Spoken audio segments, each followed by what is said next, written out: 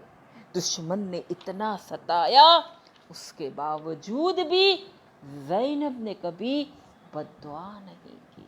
تو اس معنوں میں زینب کا مقام کیا ہے دیکھیے۔ جی ہاں، زینب کے بارے میں کیا کہے۔ واقعہ ملتا ہے کہ ایک مرد مومن جو سعودی عربیہ سے تھا، وہ مشہد مقدس زیارت کے لیے جا رہا تھا۔ راستے میں اسے لوٹ لیا گیا، ساری سواری، ساری دولت، سب کچھ جو بھی کچھ جابرا تھا اس کے پاس سب کچھ چھن گیا۔ اب وہ پریشان ہو گیا۔ اب اس نے دعا کی، امام زمانہ سے توسل کیا۔ جب امام زمانہ سے توسل کیا تو اس نے دیکھا کہ ایک نورانی شخصیت اس کے سامنے موجود ہے، اور آنے والی شخصیت نے اس سے کچھ پیسے دیے اور اس سے کہا کہ لو، اس سے پیسے تمہیں سامرا جانے کے لیے کافی ہے، اور تم سامرا پہنچ جاؤ، اور سامرا پہنچنے کے بعد تم جب تم وہاں پہنچو تو وہاں ہمارا وکیل حاجی مرزا حسن شیرازی ہے، تم اس کے پاس پہنچ جانا۔ وہاں اس کے پاس ہمارا حق کے پیسے ہمارے اس کے پاس پڑے ہیں، جا کے اسے مطالبہ کرنا۔ تو یہ مرد مومن کہتا ہے کہ میں اس سے کیا کہوں، وہ مجھ سے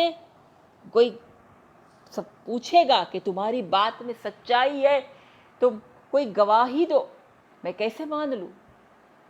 تو آنے والی شخصیت نے کہا اور آپ کون ہیں؟ وہ شخص کہتا ہے اس وقت میں ہوش و حواس میں ہی نہیں تھا، اتنا سمجھ میں نہیں آیا کہ میرے سامنے کون تھا۔ آنے والے نے کہا میں سید مہدی ہوں، اور اگر وہ حسن شیرازی اگر تم سے کسی بات کی گواہی مانگے تو اس سے کہنا کہ اے حسن شیرازی، اس سال تم میری جدہ زینب کی وفات کے موقع پہ تم شام گئے تھے، دمشق پہنچے تھے، تم اس کے روضے پہ پہنچے تھے، اور تمہارے ساتھ ملا علی کنی تہرانی بھی تھے۔ وہاں لوگوں کا ہجوم تھا، اور بہت لوگ تھے، اور لوگوں نے بہت سارے دانے، اناج کے دانے کبوتروں کو کھلانے کے لیے سارے حرم میں پھیلا دیے تھے۔ جب تم نے دیکھا کہ سارے حرم میں اسی طرح دانے پڑے ہوئے، کچرا ہے، تو تم نے اور ملا علی کنی تہرانی نے اپنا امامہ کھول دیا، اور امامے سے تم اس دانوں کو، اناج کے دانوں کو جمع کر رہے تھے، اور اس سے کہنا کہ جب تم دونوں جمع کر رہے تھے میں وہاں موجود تھا، میں دیکھ رہا تھا۔ زمانے کا امام کہتا ہے سب سے زیادہ اگر چاہتے ہو کہ دعا قبول ہو جائے، میری جدہ زینب کا واسطہ دے کے دعا مانگو، ضرور دعا قبول ہوگی، دعا رد نہیں ہوگی۔ کہا تم اس سے یہ کہنا میں وہاں موجود تھا، میں تمہارے ساتھ کھڑا تھا۔ پھر کہنا کہ ملا علی کنی تہرانی نے تو دانے اٹھا کے ایک گوشے میں رکھ دیے، جمع کر کے اپنے ہاتھوں سے، میں نے وہ بھی دیکھا۔ یہ شخص کہتا ہے میں وہاں پہنچا، مرزا حسن شیرازی سے ملاقات کی، میں نے پیسے کا مطالبہ کیا، انہوں نے کہا میں کیسے مانوں، میں نے واقعہ بیان کیا، ملا حسن شیرازی زار قطار رونے لگے، اس نے مجھے اتنے پیسے دیے کہ میں آرام سے مشہد پہنچ گیا۔ پھر میں تہران گیا، وہاں میں علی کنی تہرانی سے بھی ملا، میں نے اس کو واقعہ بیان کیا، وہ بھی رونے لگے، لیکن وہ افسوس کر رہے تھے کہ امام نے یہ ڈیوٹی شیرازی کو دی، مجھے اس لائق نہیں سمجھا۔ ہاں زادارو، زینب اولیا خاتون کیا بیان کرے، اس بی بی کی زندگی سے سب سے بڑی چیز بی بی نے جو درس دیا ہے نا، وہ یہ ہے کہ کبھی بھی کیسے بھی حالات ہو جائے، کبھی اپنے آپ کو تنہا نہ سمجھو، خدا ہمیشہ ہمارے ساتھ ہے۔ جی ہاں، جب خیموں میں آگ لگی شام غریبہ، زینب کو ہر امام نے کہا ہے عالمہ غیر معلمہ، یعنی یہ وہ بی بی ہے کہ جس نے کسی سے علم نہیں لیا، یعنی اسے خدا نے علم دیا ہے، عالمہ غیر معلمہ۔ عالمہ غیر معلمہ ہونے کے باوجود امام سجاد سے مسئلہ پوچھتی ہے۔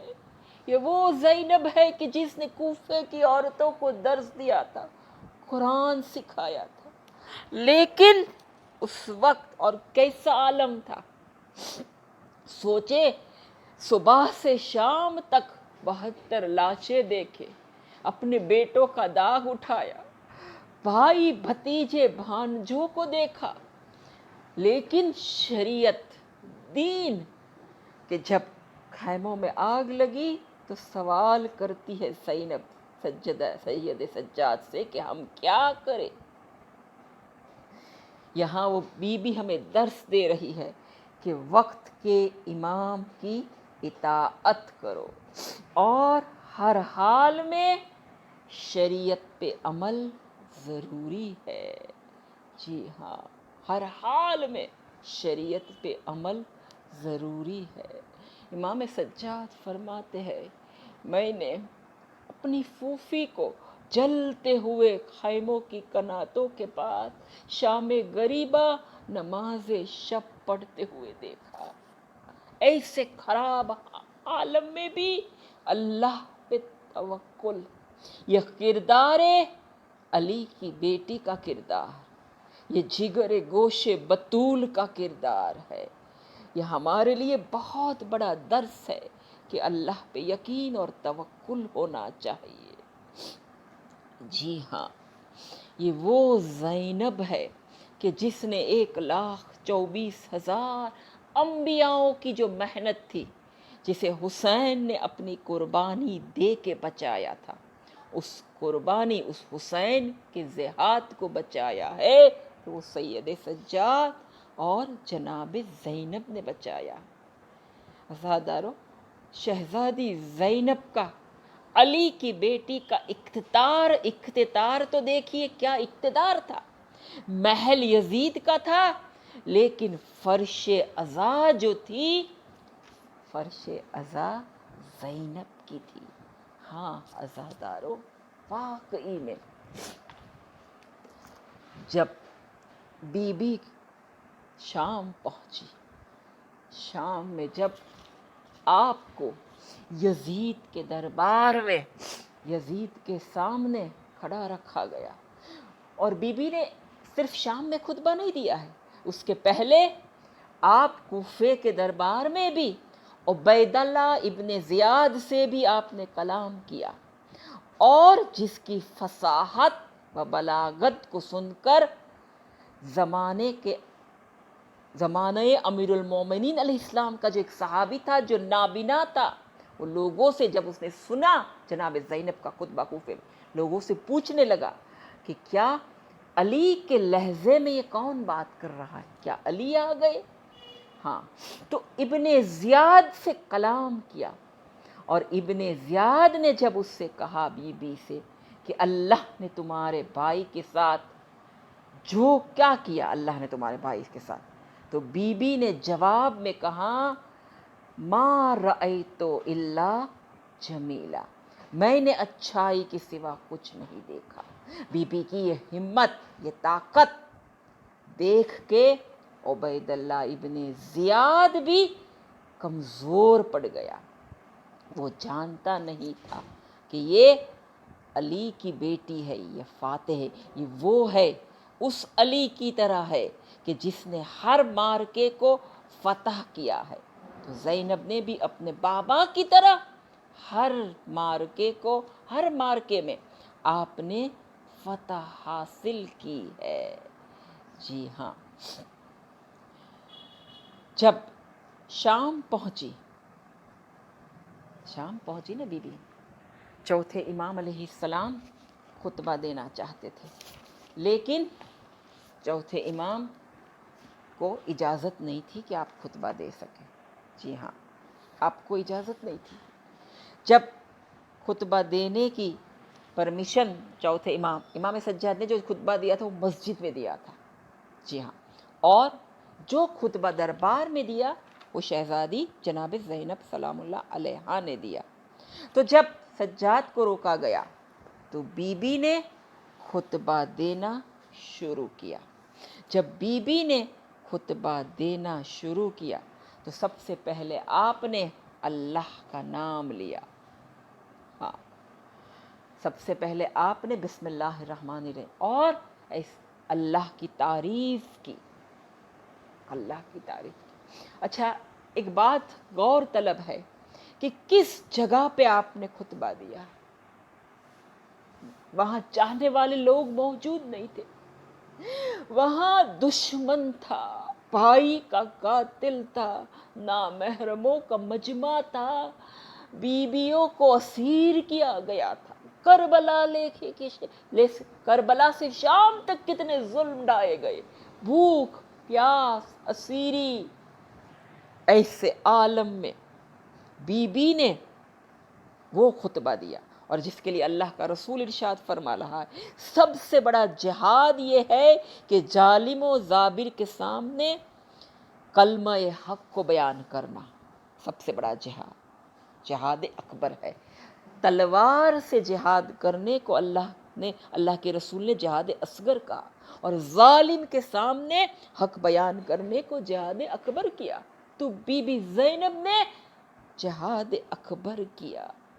جی ہاں، دربار یزید کا ہے، اور بی بی بھوکھی ہے، پیاسی ہے، دشمنوں کا مجمع ہے، وہاں آپ نے اللہ کی حمد و ثنا کی، شکر پروردگار کیا، کہا خدا نے ہمیں اس لائق سمجھا کہ اللہ ہم سے یہ امتحان لے۔ اس کے بعد جناب زینب نے اتنی قربانیاں دی، اس کے بعد رسول اللہ صلی اللہ علیہ وسلم کو یاد کیا، رسول کو کہا کہ اللہ کا درود و سلام اس پر ہو، پھر اپنے جد کو یاد کیا، پھر اپنے بابا کو یاد کیا۔ جس ممبر سے علی کی بیٹی نے جس ممبر سے علی کو نعوذ باللہ بھلا برا شب و شتم علی پہ بھیجا جاتا تھا، اس بھرے دربار میں علی کی بیٹی نے محمد اور آل محمد پہ صلوات بھیجی۔ جی ہاں، یزید کا دربار۔ اب جب وہ خطبہ دینے سے پہلے منع کر رہا تھا، اجازت نہیں دے رہا تھا، جی ہاں، یزید اجازت نہیں دے رہا تھا، تو زینب نے کہا کون ہے جو مجھے روکے گا، کس کی ضرورت ہے جو مجھے روکے گا؟ اور جب زینب اس طرح کہہ رہی تھی تو لوگ جو وہاں کھڑے تھے انہوں نے کہا کہ تم کیوں اسے روک رہے ہو خطبہ دینے سے؟ زینب کو تم خطبہ دینے سے کیوں روک رہے ہو؟ یہ تو اسیر ہے، قیدی ہے، ضعیفہ ہے۔ لیکن یزید جانتا تھا زینب کی طاقت کو کہ یہ علی کی بیٹی ہے، لیکن زینب نے کہا میں خطبہ دوں گی، میں دیکھتی ہوں مجھے کون روکتے ہیں۔ پھر زینب کہتی ہے اے یزید، کیا تو مجھے روکے گا خطبہ دینے سے؟ اے یزید تو کون ہے؟ اے ابنت طلقہ، یہ کہہ کے بھرے مجمع میں جو اس وقت کا بادشاہ ہے، تخت پہ بیٹھا ہے، ہزاروں کا مجمع ہے، دشمنوں کا مجمع، اس میں زینب کہتی ہے اے ابنت طلقہ، یعنی ابنت طلقہ کے معنی ہے جسے ہم نے آزاد کیا تھا۔ جب جنگ ہوتی ہے نا تو اس جنگ میں فتح حاصل کرنے والا جو قیدی ہوتا ہے اس قیدیوں کو چھوڑ دے. یعنی زینب نے کہا ہمارا آزاد کردہ غلاموں کے بیٹے، طلقاء کے معنی جسے ہم نے آزاد کیا ہو. تو جب فتح مکہ ہوئی تھی تب رسول نے یزید کے آبا و اجداد کو، یعنی بی بی نے یاد دلایا کہ میرے نانا محمد نے تیرے آبا و اجداد کو آزاد کیا تھا، تو ہماری آزاد کردہ غلام کی اولاد ہے، تو مجھے روکے گا؟ اب ہمت نہیں ہے یزید میں کچھ کہنے کی. اب بی بی نے خطبہ دیا، رسول کی اللہ کی تعریف کی، رسول کی تعریف کی، اپنے بابا کو پہچنوایا. اور پھر زینب نے کہا تو یہ سمجھ رہا ہے کہ تو ہمارے ذکر کو مٹا دیں گا، لیکن یاد رکھ ہمارا ذکر کبھی نہیں مٹ سکتا ہے. ہاں، تو سمجھتا ہے کہ تو نے ہم پر ظلم کیا، تو سمجھتا ہے تو نے ہم پر ظلم کیا اور تو نے ہمیں در بدر شہر بشہر پھرایا، تو سمجھتا ہے تو نے عزت حاصل کر لی. نہیں، تیرے پاس کوئی عزت نہیں ہے، کوئی عزت نہیں ہے. ہاں، بلکہ تو رسوا ہوگا، ایک دن یہی شام ہوگا. سچ میں ایسا ہی ہوا. بی بی نے 1400 سال پہلے کیا، پہلے اس یزید سے کہا تو ہمارے ذکر کو کبھی نہیں مٹا سکتا. اور آج دیکھیے دمشق میں ہم جاتے ہیں، یزید کا کہیں نام و نشان نہیں ہے، لیکن سب جگہ دمشق میں یہ بورڈنگز لگے ہیں، سیدہ زینب، سیدہ زینب کا حرم یہاں ہے، اور یزید کی قبر کا نام و نشان نہیں ہے. بی بی نے کہا میں رسول کی نواسی ہوں. اپنے آپ کو پہچنوایا، حسین کو پہچنوایا. اب تک حسین کو یزید نے باغی کہا تھا، اب لوگ سمجھ گئے، اب لوگوں میں انقلاب پیدا ہونے لگا. تو ایک مرتبہ یزید نے حکم دیا کہ اس بی بی کو قتل کیا جائے. جلاد کو حکم دیا گیا کہ زینب کو قتل کیا جائے. زینب، جب جلاد آگے بڑھا زینب کو قتل کرنے کے لیے، یاد آ گیا فضا کو کہ شہزادی فاطمہ نے وصیت کی تھی، بچے مجھے سونپے تھے. ایک مرتبہ فضا آگے بڑھتی ہے، فضا کہتی ہے خبردار اگر میری شہزادی کو کسی نے ہاتھ بھی لگایا میں زندہ ہوں. یزید کہتا ہے تو پہلے فضا کو قتل کر دو. جب فضا کو قتل کرنے کا حکم دیا گیا، فضا دربار سے مخاطب ہوئی. دربار میں حبش کے 200 سردار موجود تھے. جب انہوں نے دیکھا کہ ہمارے ملک کی رہنے والی ایک عورت کو قتل کا حکم دیا گیا، اس حبش کے 200 سرداروں نے تلوار نکالی. خبردار، خبردار اگر کسی نے ضرورت کی اسے قتل کرنے کی. اب یزید خاموش ہو گیا. ایک مرتبہ زینب مدینے کا رخ کرتی ہے. زینب کہتی ہے نانا، ایک کنیز کی حمایت کے لیے 200 تلوار. نانا تیری نواسی کی حمایت کرنے والا کوئی نہیں، تیری نواسی کی مدد کرنے والا کوئی نہیں. لعنت اللہ علی قوم الظالمین. پروردگارا تیری آخری حجت امام زمانہ علیہ السلام کے ظہور میں تعجیل فرما، جس کا ظہور جلد ہو اور خون انتقام حسین لیا جائے. ہم سب کو جلد سے جلد 14 معصومین اور شام کی بی بی سیدہ زینب کی زیارت سے مشرف فرما. ربنا تقبل منا انک انت السمیع العلیم. اللہم صلی علی محمد وآل محمد وجل فرجهم فرجا.